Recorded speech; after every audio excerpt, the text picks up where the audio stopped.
এখনও যারা উপবৃত্তির টাকা পাওনি, কেন পাওনি এবং উপবৃত্তির টাকা পেতে চাও, তাহলে এই মুহূর্তে তোমার কি করণীয় জানতে চাইলে এই ভিডিওটা তোমার জন্য। অনেকে কিন্তু উপবৃত্তির টাকা পেয়ে গেছে, এবার অনেকে ঈদের আগেও অনেক ক্লাসের শিক্ষার্থীরা উপবৃত্তির টাকা পাবে। যারা আমার কমেন্ট বক্সে বলতেছো যে ভাই আমি কোনো টাকাই পাইনি, তাদের জন্য আমি রিসার্চ করে অনেক ঊর্ধ্বতন শিক্ষকের সাথে যোগাযোগ করে জানতে পারি কেন তোমরা টাকা পাওনি। তাই ধৈর্য ধরে ভিডিওটা শেষ পর্যন্ত দেখতে পারলে তুমি উপবৃত্তির টাকা পেতে বাধ্য। আসসালামু আলাইকুম, আশা করি আপনারা সবাই ভালো আছেন। আলহামদুলিল্লাহ আমিও ভালো আছি। তো আমরা সবাই জানি যে উপবৃত্তির টাকা বেশ কিছুদিন ধরে উপবৃত্তির টাকা বিতরণ করা শুরু হয়ে গেছে। মোস্ট অফ দ্য স্টুডেন্ট পেয়ে গেছো এবং অনেকে তোমরা উপবৃত্তির টাকা এখনো পাওনি। তারা অনেকেই দেখলাম আমাদের ফেসবুক গ্রুপে অনেকে পোস্ট দিতেছো, আবার কমেন্ট বক্সে, আবার কেউ হোয়াটসঅ্যাপেও আমাদের নক দিয়ে বলছো আমরা উপবৃত্তির টাকা এখনো পাইনি, আমাদের কি করণীয় বা আদৌ পাবো কিনা বা কবে থেকে উপবৃত্তির টাকা দিবে। এ নিয়ে প্রচুর পোস্ট, প্রচুর প্রশ্ন। সবকিছু ক্লিয়ার করবো তার আগে জেনে নেই কেন আমরা উপবৃত্তির টাকা পাই না। তোমরা যারা উপবৃত্তির জন্য আবেদন বা ফর্ম পূরণ করো, একাডেমি বা প্রতিষ্ঠান থেকে যেই ফর্ম দেওয়া হয় উপবৃত্তির জন্য, তোমরা ফর্ম পূরণের সময় যেই নগদ অ্যাকাউন্ট, বিকাশ অ্যাকাউন্ট বা ব্যাংক অ্যাকাউন্ট দাও, সেই ব্যাংক অ্যাকাউন্টের সাথে যেই অভিভাবক বা যার এনআইডি কার্ডটা দাও, সেই এনআইডি কার্ডের মানুষের সাথে এই ব্যাংক অ্যাকাউন্ট অন্যজনের থাকার কারণে, মিল না থাকার কারণে কিন্তু উপবৃত্তির টাকা দেয় না। তোমাদের কি বোঝাতে পারতেছি? আমি শেষের দিকে বলবো এখন তোমাদের করণীয় কি।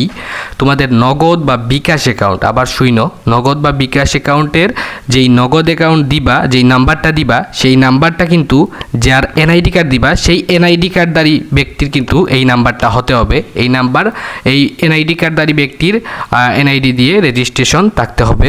অত ধরো তোমার অভিভাবক বা যারই এনআইডি কার্ড দিবা তার কিন্তু নাম্বারটা বিকাশ অ্যাকাউন্ট, নগদ অ্যাকাউন্ট দিতে হবে। অন্যথায় তোমার টাকা সেখানেই আটকা পড়বে, তোমার অ্যাকাউন্টে আসবে না। এই তো কয়েকদিন আগে আমার কাছে একজন অভিভাবক আসছিলেন যে ওনার মেয়ে ক্লাস 6 থেকে তিনি আবেদন করেছিলেন উপবৃত্তির জন্য। এখন ক্লাস ফার্স্ট ইয়ারে, ইন্টার ফার্স্ট ইয়ারে তার মেয়ে বর্তমানে পড়তেছে। তিনি বলেন যে 6 থেকে আবেদন করলাম, তারপরে আমাকে কোনো টাকা দেই নাই, কিন্তু তার অ্যাকাউন্ট ছিল ডাচ বাংলাতে, সেই স্টুডেন্ট অ্যাকাউন্টে কিন্তু উপবৃত্তির টাকা এসে বসে রয়েছিল। তিনি যেই নম্বরটা দিয়েছেন সেই নম্বরে মেসেজ আসে নাই বা নম্বরটা ভুল দিয়েছিলেন, তাই উনি জানতে পারেন নাই যে টাকা এসে বসে রয়েছে। তখন আমি বললাম যে ডাচ বাংলায় যেই ব্যাংক অ্যাকাউন্ট সেখানে গিয়ে চেক করেন। তিনি চেক করার পরে দেখলেন যে 21,000 টাকা, অনেক বড় অ্যামাউন্ট আমার কাছে, এই টাকাটা জমা হয়ে ওনার অ্যাকাউন্টে রয়ে গেছে। উনি নাম্বার ভুল দেওয়ার কারণে কোনো মেসেজ আসেনি, যার কারণে উনি মনে করেছিলেন যে উপবৃত্তির টাকা তিনি পাননি। পরবর্তীতে উনি যখন আমার কথায় ডাচ বাংলা ব্যাংকে যে স্টুডেন্ট অ্যাকাউন্ট সেটা চেক করতে গেছেন এবং তিনি অ্যামাউন্টটা দেখেছেন প্রায় 21,000 টাকা কিন্তু উপবৃত্তির টাকা শুধুমাত্র এসে বসে রয়েছে। ওনার নাম্বার ভুল থাকার কারণে উনি মেসেজ পাননি, যার কারণে মনে করেছিলেন যে উপবৃত্তির টাকা পাননি। পরবর্তীতে উনি আমাকে কল দিয়ে তো মহা খুশি বেচারি যে ঈদের শপিং করতে পারবে। আসলে আর্থিকভাবে ওনারা অনেক দুর্বল, এত অ্যামাউন্ট একসাথে পাওয়া অনেক খুশি। যাই হোক, আমিও খুশি। তো এটা বলার কারণ হলো তোমরা যারা এরকম যদি থাকো পাবলিক যে ক্লাস 6 থেকে এখনো উপবৃত্তির টাকা পাওনি, তাহলে তোমার স্টুডেন্ট ব্যাংক অ্যাকাউন্ট যদি খুলে থাকো, তোমার মনে হয়, তাহলে সেই অ্যাকাউন্টটা গিয়ে একবার চেক কইরো, তাহলে হয়তো ওনার মতো সারপ্রাইজ হয়ে যেতে পারো। আবার অনেকে কিন্তু বিকাশ নাম্বার দিয়েছো, তাদের এই নাম্বার দিয়ে কিন্তু যে অ্যাপ্লাই করে ডিপার্টমেন্ট থেকে তারা কিন্তু সেটা সবাইকে নগদ অ্যাকাউন্ট তারা নিজে খুলে দিয়ে নগদ অ্যাকাউন্টে কিন্তু টাকা দেয়, যেরকমটা আমাদের সাথে হয়েছিল। তাই তোমরা *167 হ্যাশ দিয়ে তোমরা কিন্তু নগদ অ্যাকাউন্টে টাকাটা চেক করতে পারো। অথবা অনেকে মনে করছেন যে এক নম্বর দিয়ে অন্য নম্বর মনে করেছেন যে আমি এই নম্বর দিয়েছি কিন্তু দিয়েছেন অন্য নম্বর, তাহলে আপনারা একটু মিলিয়ে দেখেন কোন নম্বর দিয়েছেন, মিলিয়ে দেখে একটু মাল্টিপ্লাই নাম্বার থেকে একটু চেষ্টা করেন, দেখেন আসছে কিনা। এরকম যদি মনে হয় যে আমি এই নম্বর দিতে পারি, তাহলে কিন্তু এই নম্বরগুলো, সব নম্বরগুলোতেই চেষ্টা করেন যে নগদ, রকেট এবং বিকাশে আসছে কিনা তারা একটু চেক করে নিয়েন। আমরা গত ভিডিওতে উপবৃত্তি সংক্রান্ত আপডেট দিয়েছিলাম যে উপবৃত্তির টাকা বিতরণ শুরু। অনেকে কিন্তু অনেক জায়গায় হিউজ পরিমাণে স্টুডেন্ট কিন্তু উপবৃত্তির টাকা পেয়েছে এবং অনেক ভালো একটি অ্যামাউন্টের টাকা পেয়েছে। যারা চেক করে এখন, তারপরেও যারা এখনও উপবৃত্তির টাকা পাওনি, তারা আশা করি 2-3-4 দিনের ভিতরে তোমরা উপবৃত্তির টাকা পেয়ে যাবে।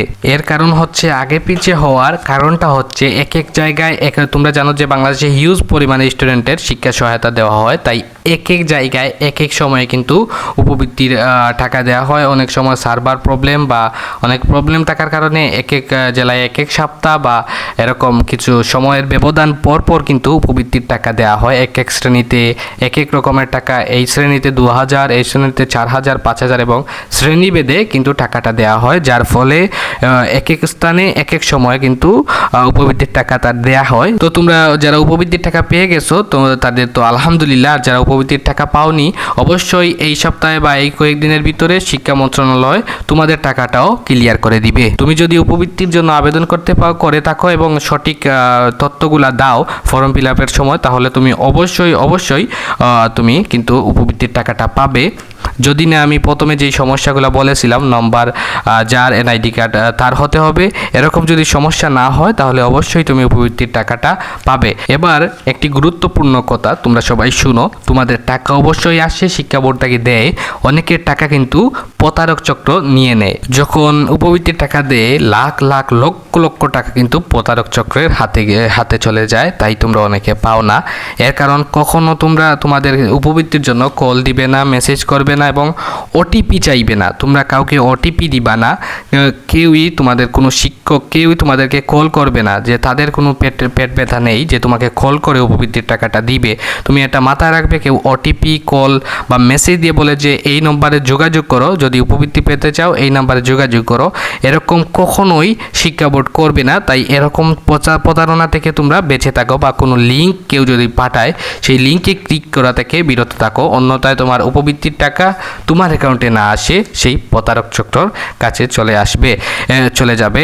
এরকম কিন্তু প্রতি বছর লক্ষ হাজার টাকা কিন্তু প্রতারক চক্ররা নিয়ে নেয়। অনেক অভিযোগ আসে, তাই শিক্ষা বোর্ড প্রতি বছর উপবৃত্তি দেওয়ার আগে এ নিয়ে তোমাদের সবাইকে সাবধান করে দেয়। এ নিয়ে কিন্তু তোমরা সাবধান থাকবে এবং তোমাদের মা বাবা বা ঘরে যারা আসে মা বোন সবাইকে কিন্তু সাবধান করে দিবে। কারণ দেখা গেল তুমি স্কুল কলেজে বা বাইরে আসো, ঘরে তোমার মাকে কল করে বললো, এটা বেশিরভাগ গ্রামে হয় বা সহজ সরল মা বাবা বা বৃদ্ধদের সাথে বা ছোট বোনের সাথে হয়, কল দিয়ে বললো যে আমি তোমাকে একটা ওটিপি দিব, সেই ওটিপি বইল তোমার ভাইয়ের আমরা এই উপবৃত্তির টাকার জন্য সেই ওটিপিটা প্রয়োজন। তখন কিন্তু মা বা বোন যদি না বুঝে সেই ওটিপিটা দিয়ে দেয়, তাহলে তো তোমার এই অ্যাকাউন্টে উপবৃত্তির সহ যত টাকা কেউ যদি পাঠায়ও সব টাকা কিন্তু প্রতারক চক্রের কাছে চলে যাবে।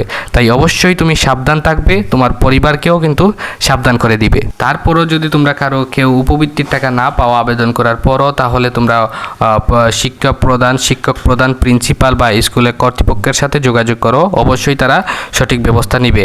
এখনও যদি তোমাদের মনে কোনো প্রশ্ন থেকে থাকে, শিক্ষামূলক যে কোনো প্রশ্ন থেকে থাকে, তাহলে অবশ্যই কমেন্ট বক্সে দিয়ে যাও।